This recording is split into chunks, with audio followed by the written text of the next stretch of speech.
we don't actually see a fertility collapse at the moment. So it's the right time for us to actually look at what these couples want. People's desire is, oh, I would love to have 4 children someday. But my intention is, with the value of rupees today.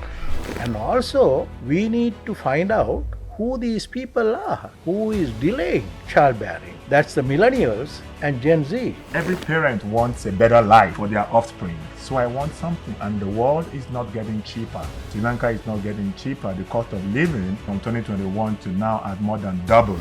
Women contribute so much to the GDP if you impute wages for this care, unpaid care, and also the household production. It's about 37%. It's huge, but that is not being recognized. Because if she doesn't make the food, you buy the food. Yes. It's a cost. Yeah, it's a cost. Everything's a cost. You see now.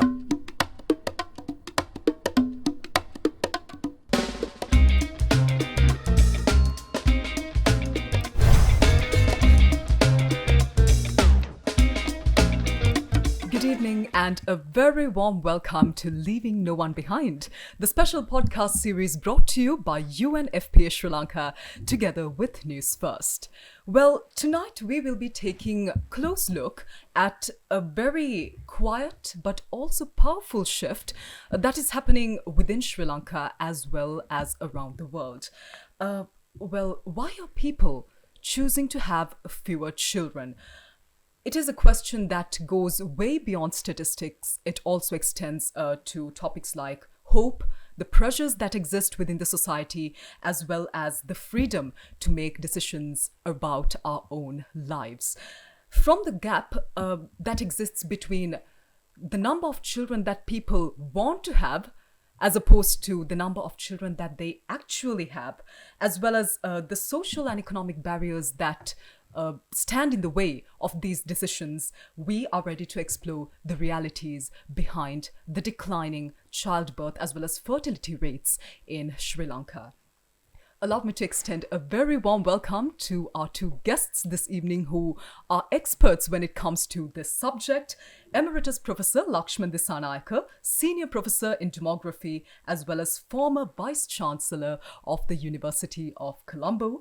And we also have with us Kunle Adeni, UNFPA representative in Sri Lanka. Good evening, gentlemen. Welcome. Good evening. Good evening. Thanks for having us.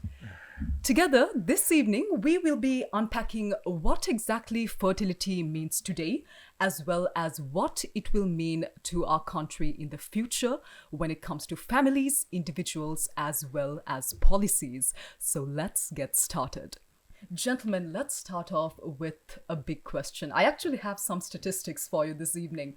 Sri Lanka's fertility rate is said to have dropped to 1.97, below the replacement level, which is 2.1, I believe, in Sri Lanka.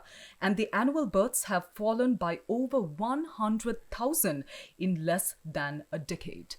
Now, when you hear the term baby bust, what does this shift really mean for Sri Lanka? When it comes to fertility, we talk about baby boom and also we talk about baby bust. So baby boom, there is an increase in fertility, right? Especially when you look at post-World War periods, globally, we experience a baby boom. So the generation who were born with that, called baby boomers, they're a special sort of generation. Now, what we experience today is a decline of fertility. So we call there is a baby bust. But we have to look at it from a different perspective and see whether this is a temporary decline or whether this is a permanent decline. Now, when we looked at the fertility during the 2000, leading to 2012 census, for example, up to late 1990s, we saw a decline of fertility, TFR, almost comes to 2.1 level, right? That is called replacement level fertility. But what happens thereafter, when we check with the 2012 census data, we saw an upsurge of fertility, right? So that means fertility oscillates, right? It doesn't actually go on a straight line. It oscillates around 2.1 when it comes to relatively low fertility level. Now we have in fact reached low fertility level, that is around 2.1, but it oscillates. But when you see a fertility decline, some people get panic and say, okay, we have a fertility crisis now, right? But we have to be very careful when we look at the numbers. Now 1.97, so that means we experienced two major events recently.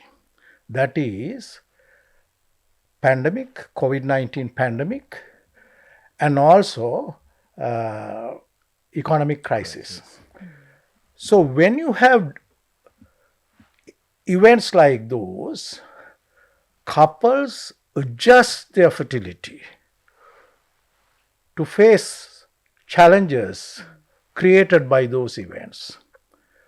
So there was a delay in marriage, or marriage ceremonies and so on, because there were restrictions, and also delay in procreation. Not only the first birth, but also they delayed the second and third births because there was no chance actually to have numbers they expected. But to me, that we were on the decline right after 2012. I in fact predicted long time back, even after looking at 2012 census data, I said that our this increase is this upsurge is temporary and it will come down. And I predicted by 2022 we will reach replacement level fertility, but we went even below that because of these two events, right? So what happened now? Now when we come to normalcy, then those people who delayed marriage, now they got married and they will start actually having children. And also those who delayed their births, right, they will start. So we will have little upsurge for a while, and then we will continue having a little decline. Not the way that we experience now, but we call baby bust when there is a significant decline. Okay, we see a significant decline. What happens then? So the numbers who are entering into the children ages, the young ages will decline. Then you will have older people increase. So therefore, there are certain consequences of this baby bust. So I'll stop there then. I think Prof said, very clearly giving us, a lot of insight there. And when you speak about baby bust, is igniting an anxiety. And as Prof said, it's almost like in opposition to when we had baby boom, and after the Second World War, when people were free and a bit more released to fulfill their reproductive desires. But I believe that what we're calling baby bust is a phenomenon we're seeing globally, where people are choosing to delay having children or forgo parenthood completely. And that is not very strange. Data suggests that we might have some reasons why that is happening. First, people are choosing better lives. People are choosing different desires. People are choosing to be more maybe in the workforce, rather than making childbirth. Childbirth becomes an opportunity cost in some reason. And we can, dilate on that, a little further. But we would say, I would say very clearly that the idea of baby bust is we are not having as many children as we had projected to be our replacement rate. And the global replacement rate is supposed to be like 2.1 children per woman who is in a reproductive age, I think 15 to 50, depending on the country or what they use to calculate. And that is supposed to be what helps us to replace a particular generation when they do go away and move on. Do I understand the anxiety around the birth? Yes, I do. Do I feel like the anxiety is needed and necessary? Maybe it's a little too early to start to worry about some of those things. But I think it's required more understanding. It required the knowledge to know why people are delaying, childbirth. Childbirth is a beautiful thing. It's desirable. Our culture, well, from the global south, Sri Lanka is a country that is rooted in tradition, and we value children, and we see children as the source of joy and peace, but also to carry on the legacy of the people before them. So children are very important. So do I understand the anxiety? Yes, but we need to ask more questions why that is happening and not take it as a negative necessarily. But for me, I will start by saying it's a testament of good investments that Sri Lanka has made over the years. And we can, talk about that in the course of the conversation. Yeah. So some people see these declining fertility rates as a problem that might require a quick solution. Just like you said, it might be a bit anxiety inducing. But something that the UNFPA has kept emphasizing right throughout is that this isn't about having more babies. It's about rights as well as choice of each individual. So when we talk about the ability to decide if or when or how many children to have, what does a truly rights and choice-based approach to fertility look like, especially in the context of Sri Lanka? It's something to do with, in fact, each individual, right? Because nobody can actually force people to have children or not to have children, right? It has to be voluntary. And people have the right to make such decisions. And but what is needed there, you have to respect each individual's dignity and their right to have children, but and also to provide the supportive environment to have their desires, fulfill their desires. So now what we have seen, not just here, but globally, for many years, people have to be ready because people have to realize, okay, we want to actually, we can control our fertility. And also when they start thinking, okay, that's how the fertility transition occurred. When you want to actually have, when you realize that you can control fertility, then they want to find out how we can control fertility. Because people should actually realize that they want to actually control or they want to have more children. But what is happening in Sri Lanka, it is not that couples do not want children. They want children. Because, I mean, we have done a lot of studies here and they want children. But it's the environment that prevents not having children, right? Or delay childbearing. It's not permanent delay.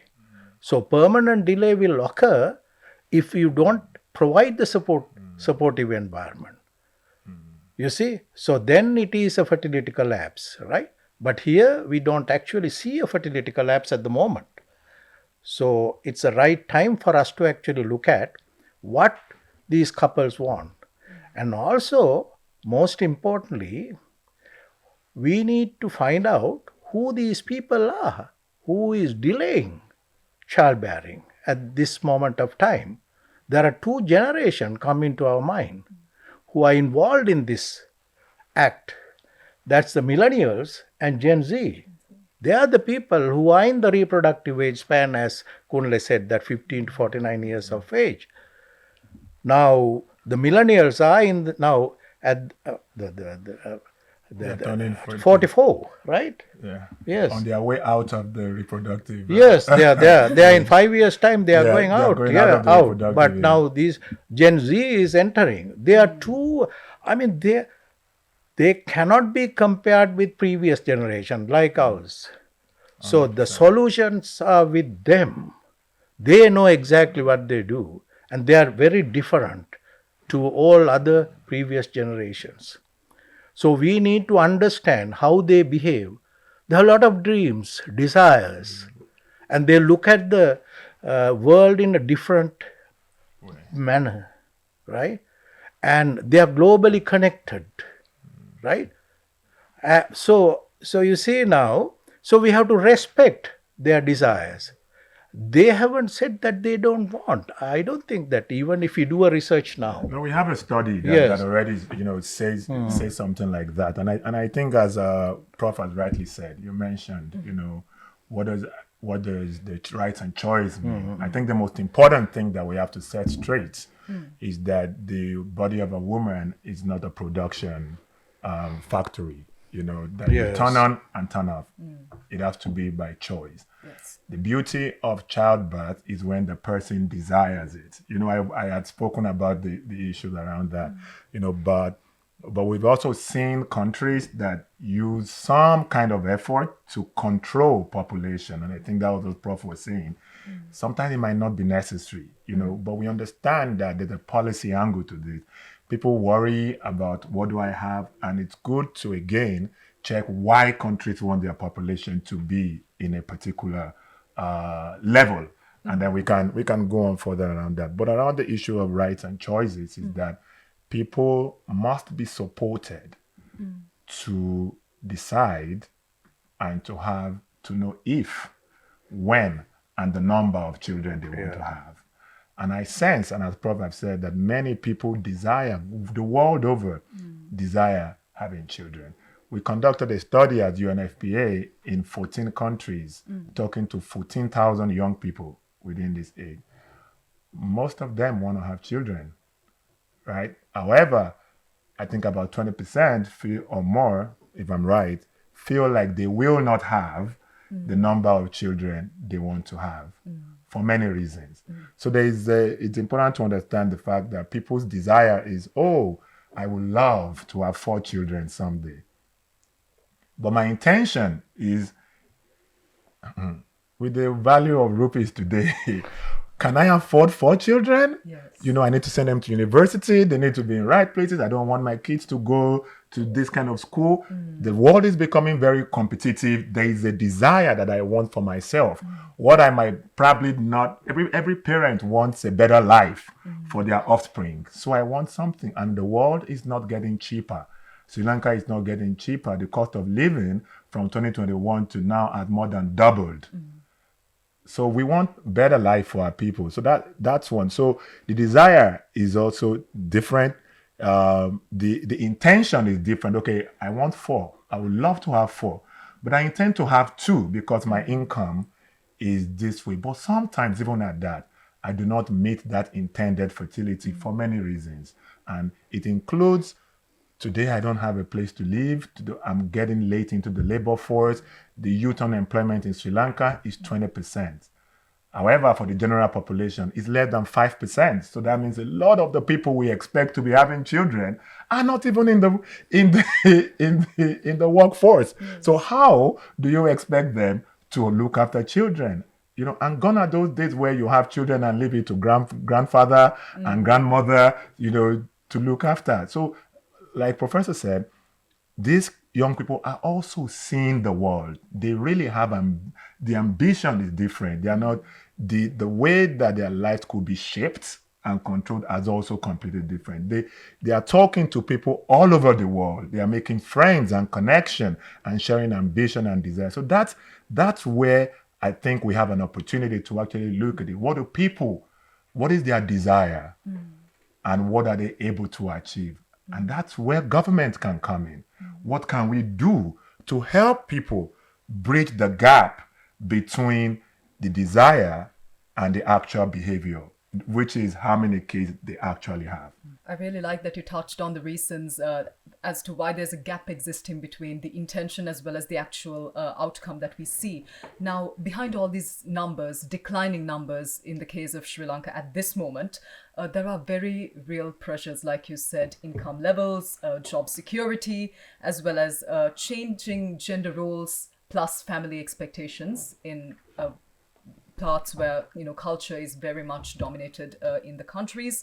Well, which of these pressures do you think weigh the heaviest on people these days, holding them back from having the families that they have been desiring to have all their lives? It's a combination of all, in fact. I think it's a combination. I think you cannot pick Yes. just one. It's a combination of all these. And you see, now, rather than actually talking about people in general, I think what the government or the policy planner should be doing is to aim at these two particular generations, millennials and Gen Z. Gen Z is now becoming more important, right, when it comes to policy. Because when you look at those groups and identify their desires, what they want, and also how can the government actually make them productive through their employment, education and employment policies, right? Then to some extent you can resolve some of their issues. What happens now?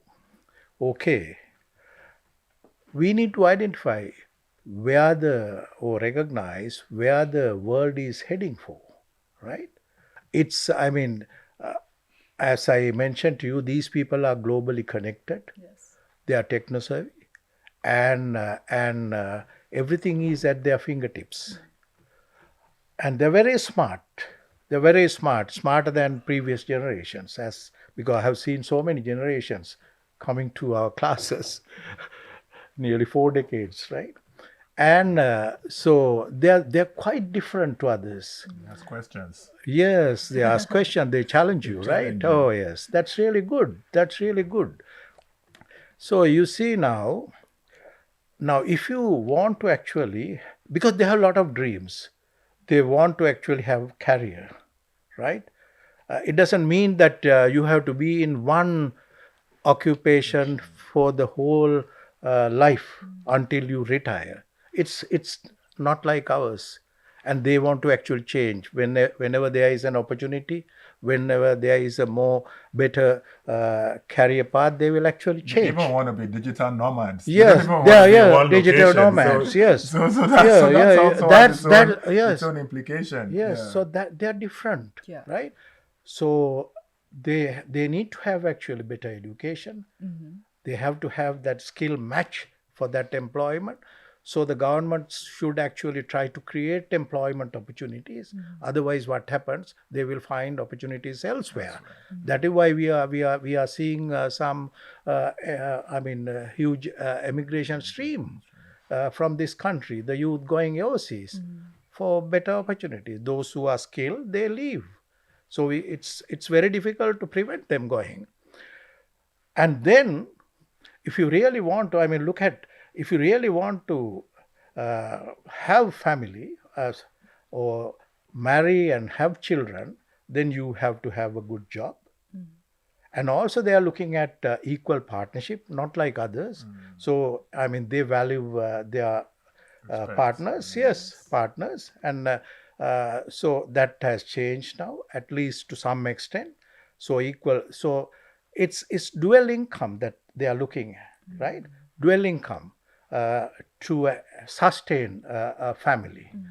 And also the number of children they want to desire. They want children, as Kundle said. They don't say that I don't want, but they're very much happy to have kids.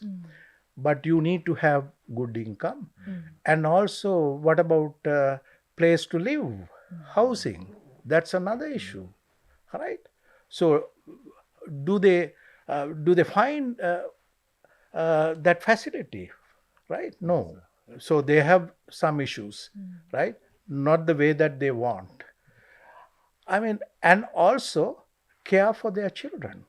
Who will take care of their children when both are actually employed, right? Both are at work. So that is why we need to have that care structure established in this country. We have been talking about care economy, right? Why not actually promote care economy? It's not just only for the kids, but also for the elderly people, because that is another issue that we are talking about. To free them to engage. So it's a combination of factors. So once we can provide the supportive structure for them to realize, okay, now I am stable, I have a stable income, I have a stable career opportunity, then they will start actually thinking of having what they decide in terms of number of children they want, right? So I think Prof says it very, very well, right? So if you look at the young person in this in the world we live today, they are not limited by borders or boundaries. It's a boundless world, and it's continued to it will continue to be that way. Young people can actually get engaged from anywhere in the world, and it has pros and cons in different ways. But from maybe something we need to track back a little to think about from a policymaker angle and say, why does a policymaker want this number of children in a country? Like you said earlier, in less than a decade, we've reduced by about 100,000.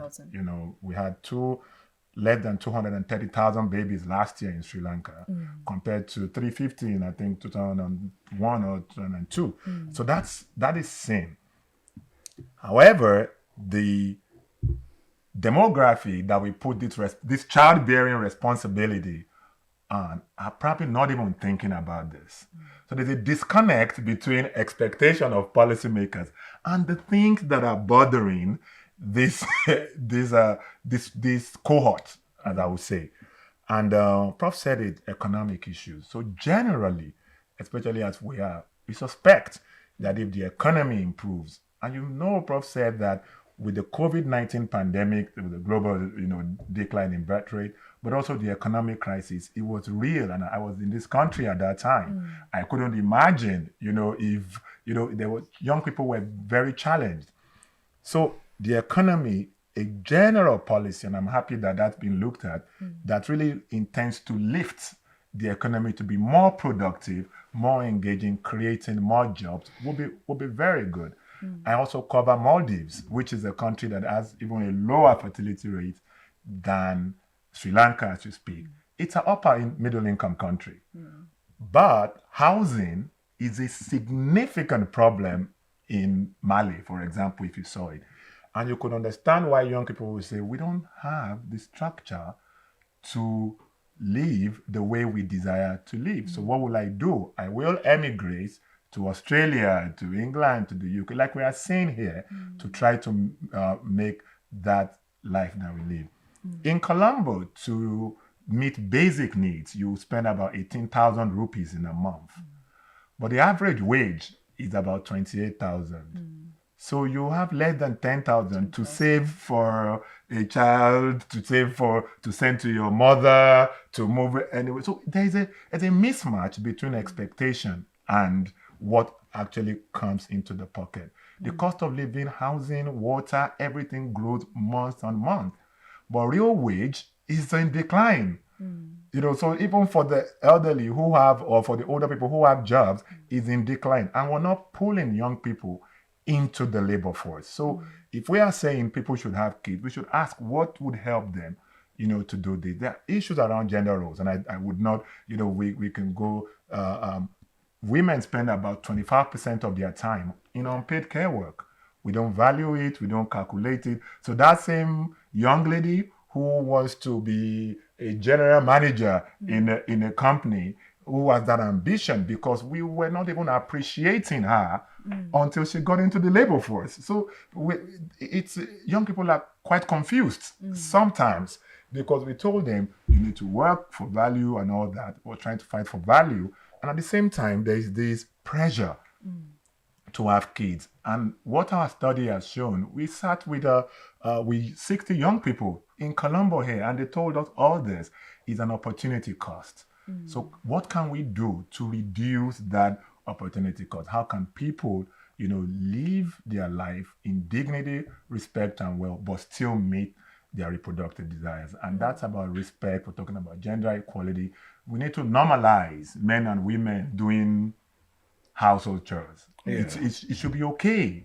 It doesn't kill anybody to change a diaper. It doesn't. I've never seen anyone who has fallen ill for changing their child's diaper. But I never saw my dad do it. But I'm doing it for my nephews and all that. So we need to. It's okay to change culture.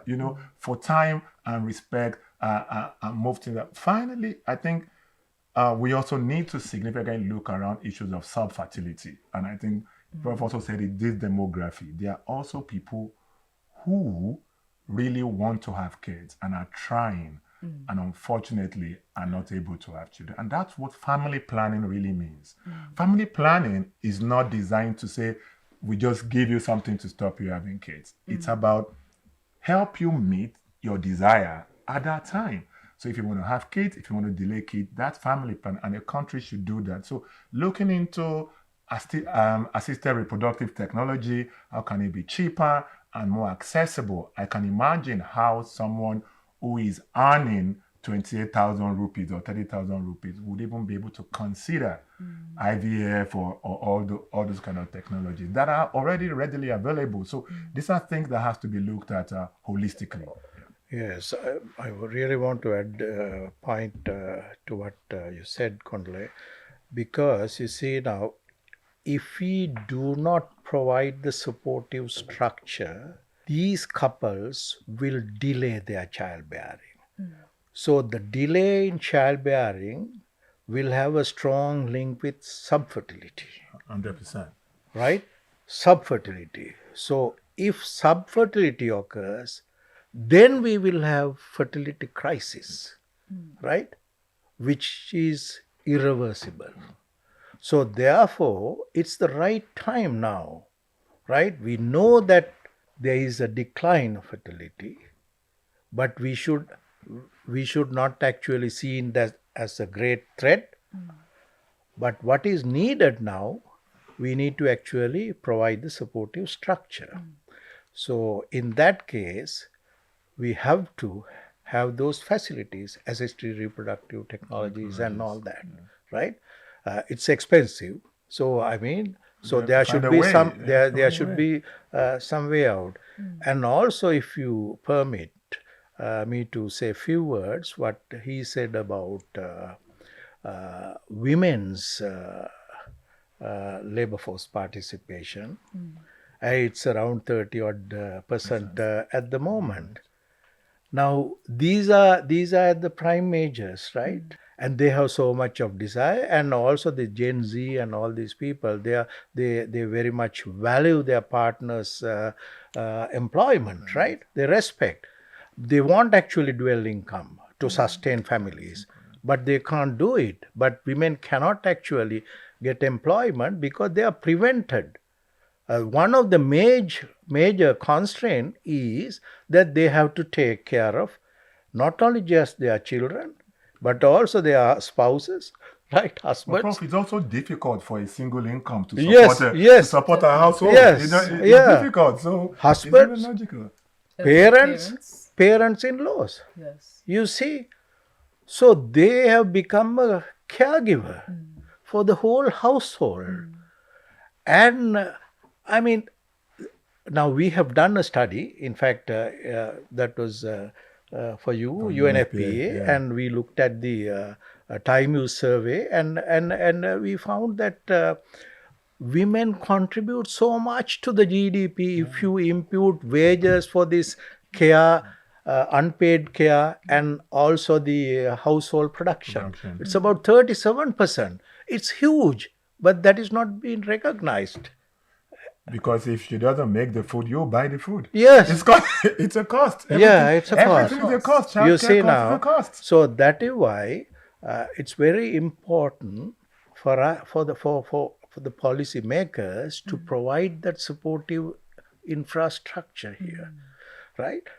So it's not, I mean, government giving jobs, but government needs to improve the economy to generate more employment opportunities and also open up opportunities for women, and also to look at the care economy separately.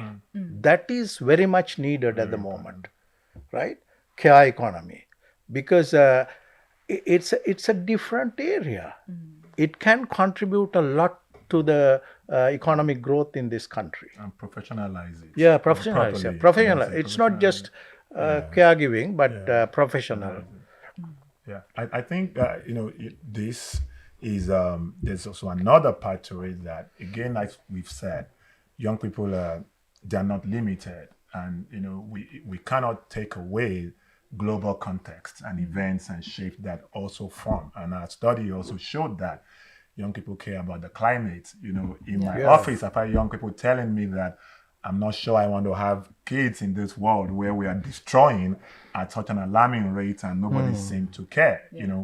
People are concerned about geopolitical events that are shaping or redefining borders and reshaping our world. People, and those things, used to be cut off, like Prof was saying. In the 40s, if somebody didn't bring probably a transistor radio to your community, you would not know that a world war was going on, or if they came to recruit troops from your community. But now, young people are having these conversations online and seeing what is happening to their friends and it's really shaping the way we think. I think, and it's a global thing, there is a major disconnect between sometimes policymakers and the way we think and these people. And we stand there, we will continue to try to bridge that gap, to understand, them. But this issue that I've been saying, the economy is critical, it shapes fertility decisions. And we've seen countries where holistic policies were designed. Childcare, for example, affordable childcare can actually, move people to make decisions. In South Korea, we saw a difference where those care did not exist, but in France, and it's not 1 year. And I asked to answer your question on can it happen so quickly? It's not 1 year. It's a sincere commitment and investment into this process from a policy angle. And you see childcare in France, you see what they're doing, and even though the fertility is not increasing significantly, but it's still they have the best result, quote unquote, in the entire Europe. Yeah. And even that is seen in some Nordic countries also. Nordic countries also. And even in South Korea, you see now, as we mentioned earlier, both of us, because although there was a decline in fertility during the post-pandemic period, South Korea actually started recovering little bit, right? But that's a good sign, right? So it doesn't mean that is why I said that you can't expect that you have to have 2.1 children per woman. Going on it oscillates actually. The couple adjusts to certain situations because we have come to low level of fertility at the moment. So therefore there won't be any increase, a huge increase, but we will have some oscillation around 2.1. But we have to sustain that level in order to keep our labor force intact, because that's the another worry. Because low fertility mean delaying number of children or the baby bust, as you Over mentioned time. in the. So over time, the number entering into the labor force will diminish. So what happens then? So we will lose a productive, healthy labor force to contribute to the economic growth of our country.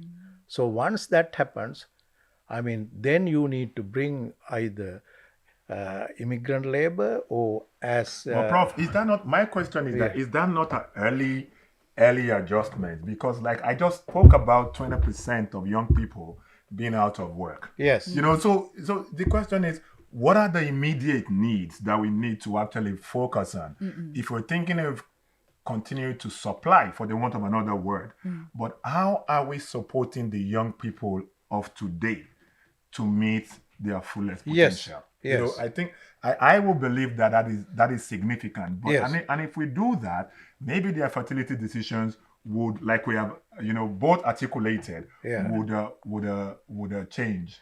Yes, yes, but it's always better to actually have that in View, mind. of course. Oh, Oh, yes, of course, of course, yeah, of course, of course. because this is what I have been telling, even when it comes to population aging. Because you are talking about elderly as a burden. No, but to me, actually, I look at it from a very positive way. Not because that I am old, because I've seen actually. Because it's called actually second demographic dividend, right? And I'm also thinking, but the labor force could also be extended in Yes, time. yes, Again, we used to lose so many people so early, but like Sri Lanka now, our life expectancy is almost 80 years. So people are living longer. Maybe we can make it a little healthier, with our life choices and decisions as well. But when people live longer and healthier, they can also, the labor force, Prof, and you can guide me on this, is not restricted to people within a particular age structure. And that's so if we extend the time people spend, their productive years of people, I think that also, because we might not, I don't know that's how much we can increase. No, exactly. I don't know what you feel about No, that. exactly. So this is what I was talking actually, because you see now there are three things we can do. One is to look at whether we can actually bring immigrant labor, but that will introduce some social conflicts. So I'm not actually going for that. The second one is to extend the retirement age, as you just mentioned. The third one is automation, right? We have to good Automation would exist Yes, automatically. yes, That's also yeah, something we are not yeah, I was going yes. to say that. So what is need?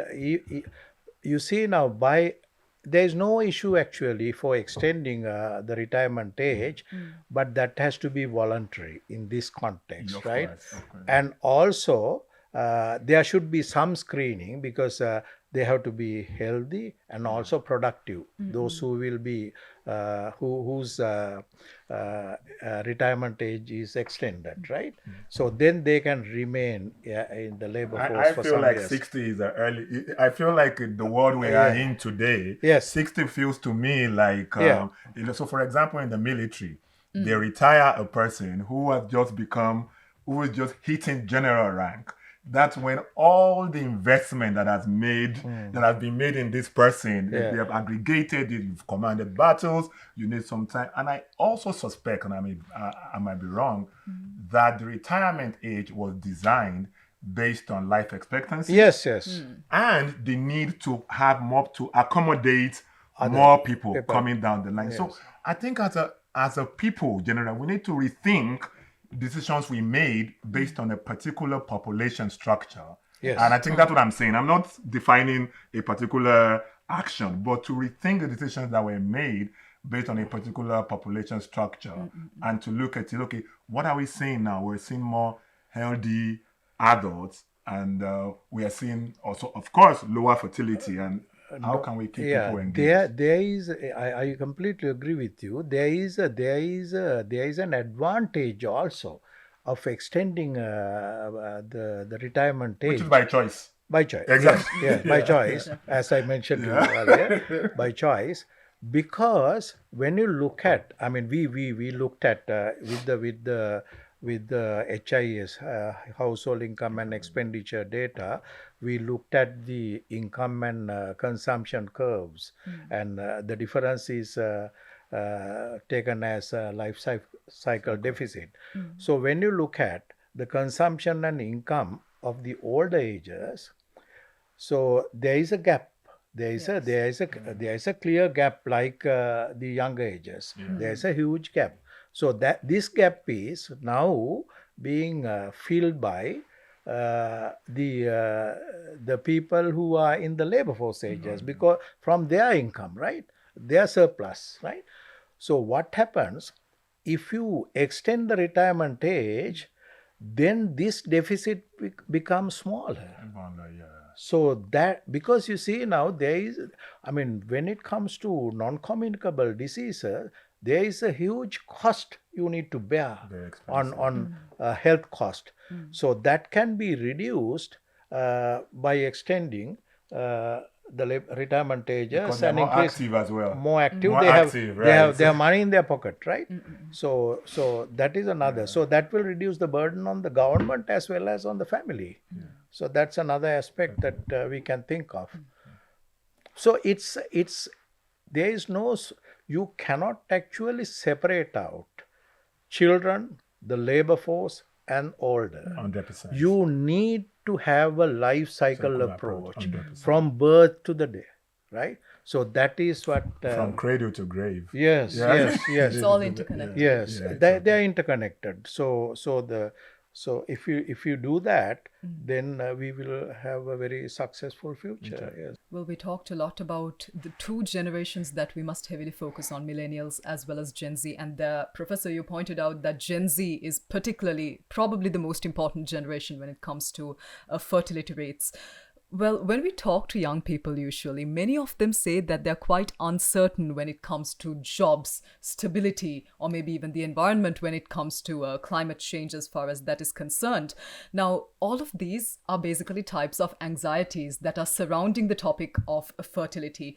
How do these anxieties shape the way these young people think about marriage, parenting, as well as having children? So, I mean, I think I will, we've discussed that significantly. And the young people have told us themselves.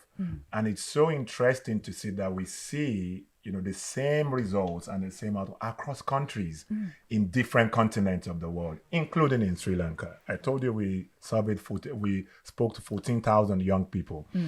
I think this anxiety of young people and this disconnect and this mistrust they really don't think that policymakers really care about them. And I'm not speaking about Sri Lanka. I'm speaking generally Globally. now, but here they might also want more in understanding, in conversations.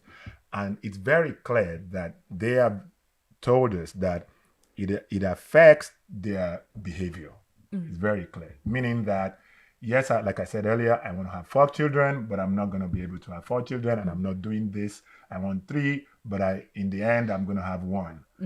And so these are the things that really happen. So you call them, I'll call them some mega trends that are more challenging to deal with at a national level. Okay.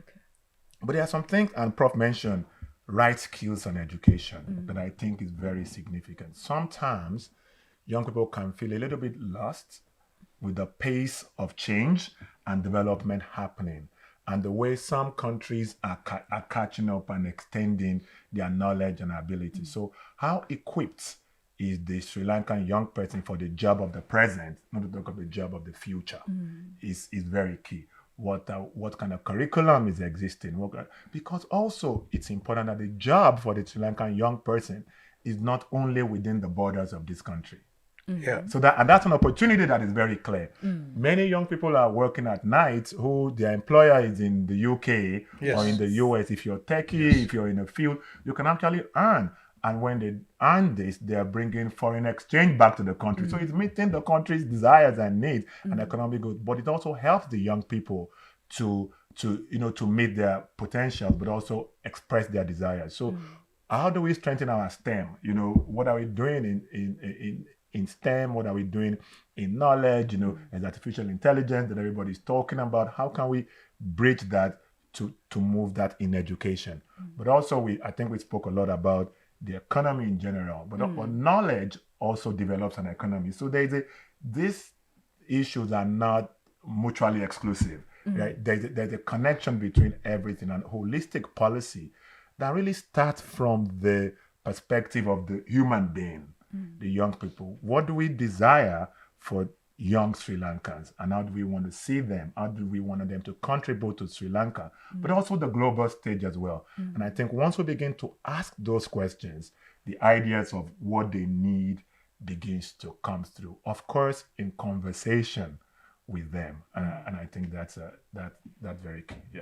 Yeah, that's true, because this is what we have been telling in various forums. Because if you really want to find out what they want, right, what they desire, so you have to bring them on board, right?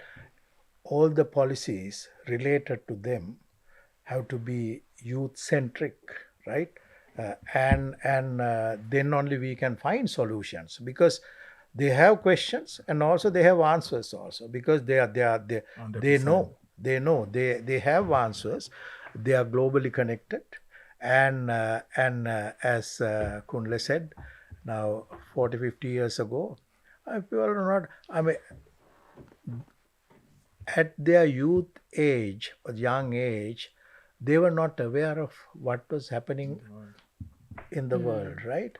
But these people are very much aware of all the current affairs in the world. And they know. And future affairs. Future affairs as well. And they have so much of predictions, right? So this is very much, this is what we need to understand these generations, you see. It's not easy. That is why I said, rather than finding solutions through our eyes, right, we have to get them on board and talk to them and find solutions. 100%. Yes. 100%. So then only we will be able to help them. And then we will be able to support, to fulfill their desires, to set up families and have children they want, the quality children they want. And I think having conversations only in our spaces, I might not be as young as I look. So, having conversations in our spaces alone would not do it. And just to strengthen what Prof was saying, is that bringing them to those conversations is key. This country is in the process, which I must commend, developing a national youth policy. Yes. And that policy is an opportunity to really look at this holistically and make youth policy not only about sports, not only about cricket and stadium and everything. That is sports. Youth is about the empowerment of an individual to achieve their potential. And I believe, will continue to be in that engagement. But if this youth policy is really an opportunity to bring together everybody to say, what does a young Sri Lankan need to thrive? And I am 100% positive that if the young Sri Lankan thrives, these issues around desire, because it's very clear, and I'll repeat, very clear that they want to have children. Yes. They want to have children. Why are they not having children? They were very clear. It's economic. Its role is, and only when we do that, because I call it the blame game. And I wrote an article a couple of days ago. It's easy to blow. They're not having children. They are here. They are out here doing it. They're not hearing that. They're not connecting to this generation cannot be blamed. They cannot be guilt-tripped. They cannot be molded in a way. Everything you say to them must make sense to them. And it's like Prof said, it's because it's a very smart generation. They will question, they will challenge. And with them, they need to build their future. Well, let's reflect a bit on the past. Now, we have had a few historic policies like the two-child norm, and these things have definitely shaped the way people have started to look at having children, these concepts. To this day, how do these concepts shape the way we look at these concepts as well? Yeah, I can still remember during the time that this small family norm was introduced to this country, small family, but and it was introduced at a wrong time, and also with wrong intention also, with cash incentive, 500 rupee cash incentive, yes, with sterilization program. I still actually reject that policy, because this was introduced during the post 1977 period, and by that time we didn't have that necessity to have actually small, because we were having fertility decline, because the fertility transition started in the 1960s. So once that is started, and I mean globally we have seen, if the marital fertility decline more than 10% a decade, so there is no going back to fertility regime, right? So therefore, we were on the decline. We would have actually done was to give the supportive structure, right? We discussed about that. What was the supportive structure that we should have actually given?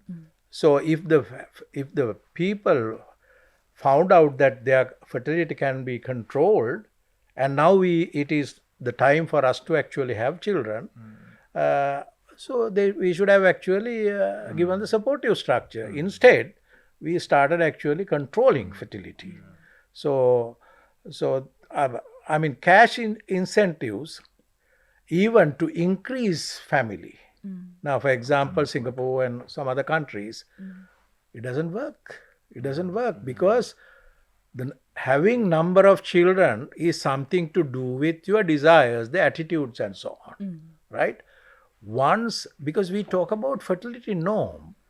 Now, fertility norm, even at this moment of time, is around 2. Everybody wants to have one boy and a girl. You see, a son and a daughter. So therefore, that fertility norm during my parents' time was something different. It was at a higher level. But it had come down to 2. But that 2 has been there for some time. It's not because of the smaller family concept introduced. It came through the change of the attitudes towards family norm, right? So once that is there, it's very difficult to change also. So even these generations, this Gen Z and the millennials, they are also actually having that family norm. They respect that family norm, 2 children, because this is what we have found, not just here, all around the world. But they wanted to have a couple of children, but they cannot because of the reasons that, especially the economic reasons that we have mentioned so far. So the small family, you cannot actually impose and tell, okay, you should have, because we have seen everywhere now. Singapore wanted small family, but then they reversed it. And the China had one child family policy. Now they have reversed it, and now the whole world knows the danger of actually trying to control for smaller families. So, if I may contribute to that, I feel one caveat. I wasn't here during the 2 two-child policy. Small family, however, does not necessarily mean no family. So that's one. So to whoever thought about it then, I feel like people, and I'm not holding brief, policymakers make the best decisions they feel that they are making with the available information before them. So I cannot second guess that. But with the benefit of time and knowledge, like Prof has said, maybe he wasn't, or trying to population control is not ideal. And that's what we believe. We agree. And I've said it many times. Let people do what they want with the available information. That's the key. That's what works. Let people do what they want with the available information. But for example, I was in a place and someone was saying over family planning is the reason why we have population decline, or we don't even have population decline, like fertility decline. But I feel like meeting your desires is actually the essence of family planning. Meeting your desire. I can choose that I earn a particular amount. If I have my first child this year, maybe I want to delay it for another 2 years to give myself some time to balance, and then have another one. And then I look at my earning trajectory and I say, okay, I'm done at 2 or 3 or 1.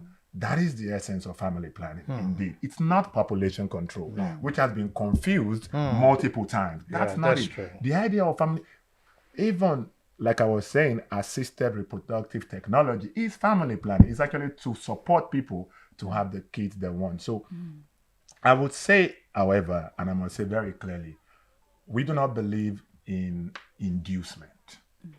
And cash would appear to be inducing people to make decisions. And oftentimes cash takes away the choice, especially for the most vulnerable people. So it's something we need to ask, are they really exercising their rights and their wish? When I give somebody money and say, okay, if you have a child, I'll give you money. Or if you don't have a child, I'll give you money.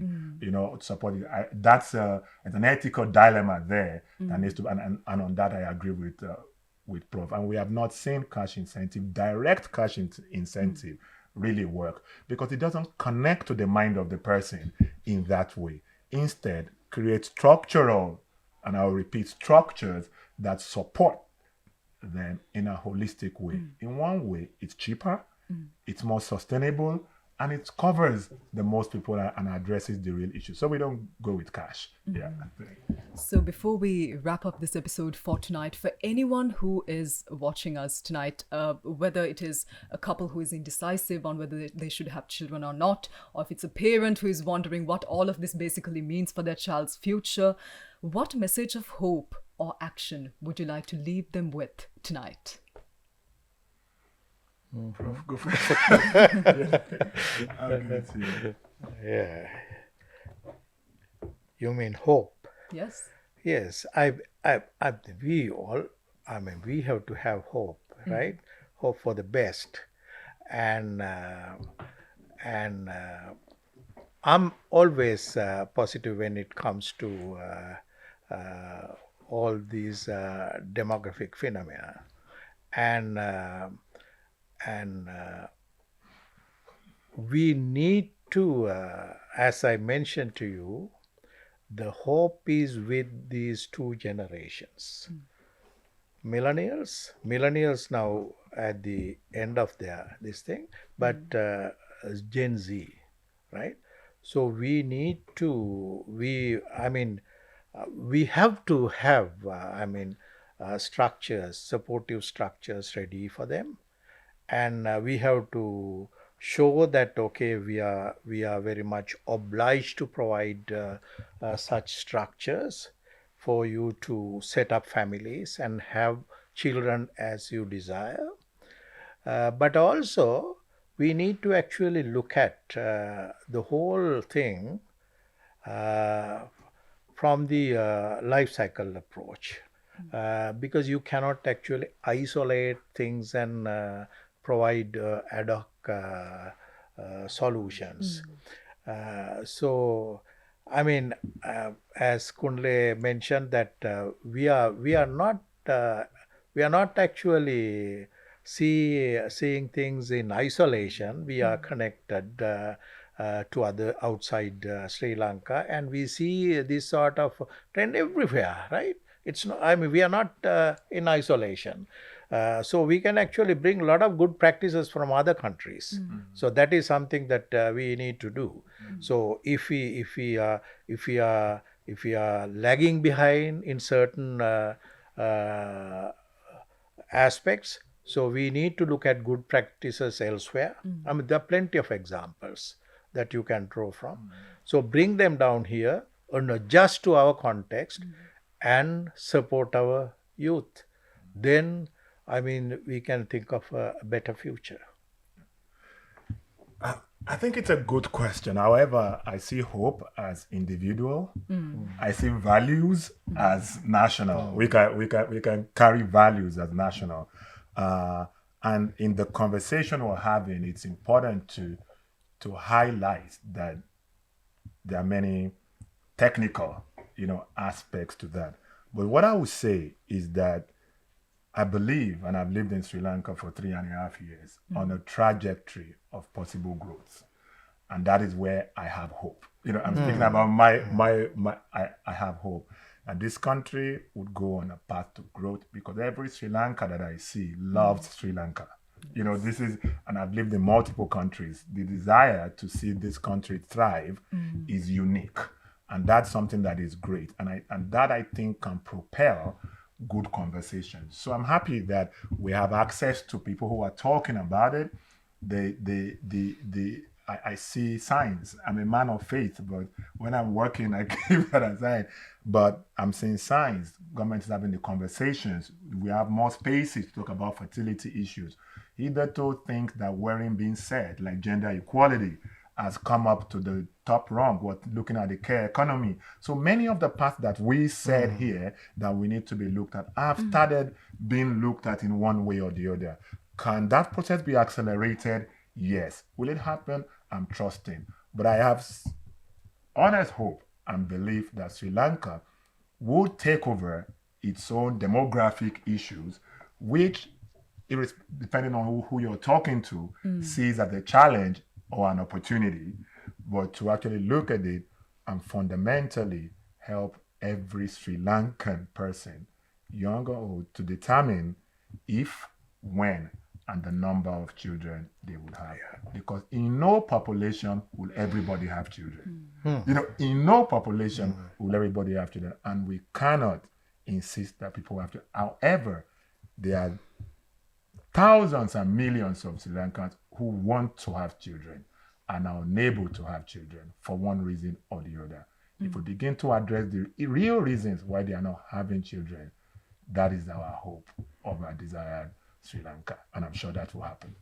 Thank you. Whether we have spoken about safety on public transport here in Sri Lanka, consent, or maybe even reproductive choices, there are quite a few topics that we covered throughout this series. But when you reflect on all of these, there's one thing that is quite clear to all of us. Real progress is leaving no one behind indeed. To all of our viewers, thank you so much for being part of this wonderful journey with all of us. This has been Leaving No One Behind, the special podcast series brought to you by UNFPA Sri Lanka, together with NewsFirst. Take care. Good night.